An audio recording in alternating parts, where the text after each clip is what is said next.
Bonjour, moi je m'appelle Brigitte Rosset. Je suis comédienne. Ce qui est extraordinaire dans mon métier, c'est que je suis servie par des auteurs merveilleux ou par moi-même. C'est-à-dire que des fois j'écris des spectacles où je peux raconter les gens que je croise, que je vois dans la rue, vous, je vous croise, j'ai envie de vous croquer, je vous mets sur scène. Puis des fois j'ai des super auteurs comme Marivaux ou Shakespeare qui ont écrit des textes plutôt que je les dis moi, alors qu'ils ne sont pas écrits pour moi. Alors moi j'ai fait l'école primaire comme tout le monde, ensuite le cycle et j'étais en latine. Et à la fin du cycle, je me suis dit, je vais faire autre chose. J'étais à l'école de commerce. À l'époque, c'était comme le collège, on faisait une maturité, pas une matu pro, une matu à plein temps. Donc j'ai fait ma matu commerciale en 6 ans, alors que c'était 4 normalement. C'est parce que c'est pas parce que j'étais nulle, c'est parce que je m'amusais tellement, on faisait tellement de trucs.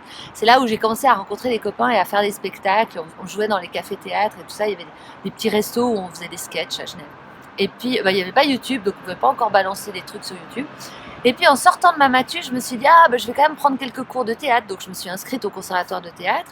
Et en parallèle, j'ai commencé des études de lettres à l'université, donc de nouveau rien à voir, où je faisais du français, de la linguistique et du latin. Je devais rattraper le latin en fait à cause du français. Puis j'ai pris des cours au conservatoire et là, je tombe sur le directeur du théâtre de Carouge à l'époque qui s'appelait Georges Vode, qui donnait les cours. Et au bout de, je crois, 2 cours, il m'a dit, voilà, il manque une comédienne. Bref, il partait en tournée en Russie. En Russie, il partait. Et il fallait que je remplace la comédienne. Et il m'a proposé ça, j'avais 20 ans, 21 ans. J'ai dit, mais oui, en plus j'étais payée. Je me souviens très bien, j'étais payée 4000 francs par mois. Et c'était déjà énorme, je gagnais jamais ça en faisant des petits boulots à gauche à droite. Donc j'ai fait une drôle de tête quand il m'a annoncé 4000 francs. Et après il m'a dit, mais c'est par mois. Et j'ai appris après qu'en fait c'était 3 mois. Donc ça faisait x3 pour en plus partir en Russie. Après on a été au Vietnam. Et voilà, ça a commencé un peu comme ça.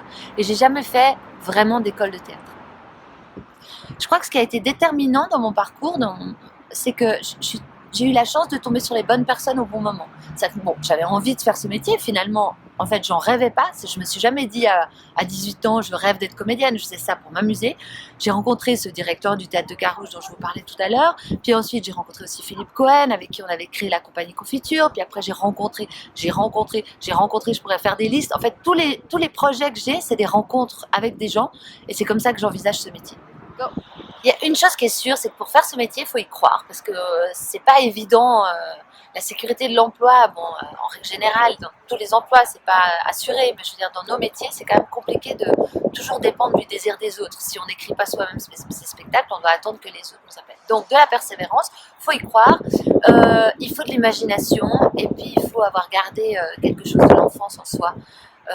Et savoir où aller le chercher, parce que c'est ce qui nous, enfin en tout cas moi, c'est ce qui m'aide à jouer. Quand on dit on va jouer, oui on joue, comme dans les cours de récréation. Mais moi j'ai pas fait d'études théâtrales et je pense qu'à l'époque c'était possible, que peut-être les liens se faisaient plus directement. Et j'ai l'impression qu'aujourd'hui, un jeune qui voudrait être comédien, je lui dirais fais des études au conservatoire en parallèle. Moi, je les ai faites, mais toutes courtes, puisqu'après j'étais engagée. Fais des études au conservatoire, puis ensuite passe les concours des grandes écoles. C'est-à-dire, il y a à Strasbourg, à Bruxelles, à Lausanne, à Paris. Si t'es pas pris, c'est pas grave, mais au moins de baigner dans ce milieu-là, ça permet de créer des rencontres avec tous les intervenants qui interviennent dans l'école et ça permet de gagner du temps après dans la suite de ta carrière, ta future carrière.